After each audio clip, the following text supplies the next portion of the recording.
lets us know, as a result of the birth of Judah, where Israel now experiences the split now from the sovereignty of the kingdom that David developed, the southern part of it now is called Judah. The southern part of it is called praise. In other words, God was writing a love letter to the church, and he says to Israel, if you're not going to praise me, then I would begin to cultivate and produce something out of you that would begin to lift up holy hands, that would begin to bless me. If this really ain't going to wish me, then Judah, I know you will bless me. I know you would honor me. I know you would bow before me in spirit and in truth. I know you would lift me up in the beauty of holiness. That's why you can't pay attention to what other people are doing. You can't pay attention to what this one is saying. You can't pay attention to how they act towards you.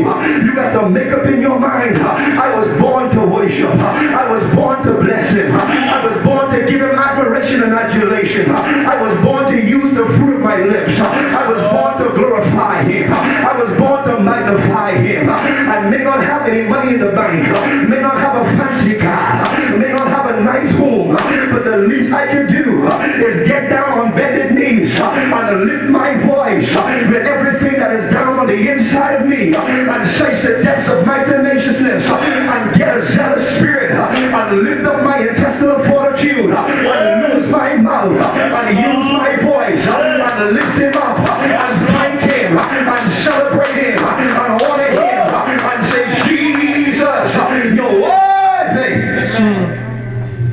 And so I believe it is by no coincidence that the penmanship of Luke begins to take on this type of divine structure. And the Bible says, and Mary arose. Every now and then, my brothers and my sisters, great God, I want to minister something to you. You got to get up. You got to make the decision, I'm going to move. Ain't no step like the first step. Honey, if you don't take the first step, you would never encounter some things that God had designed specifically and descriptively for you to begin to encounter.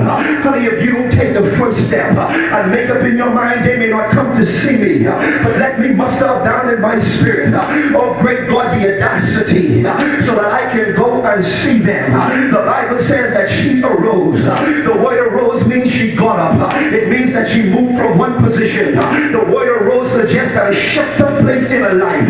How many of you know that every now and then God will begin to shift you from up out of your comfort zone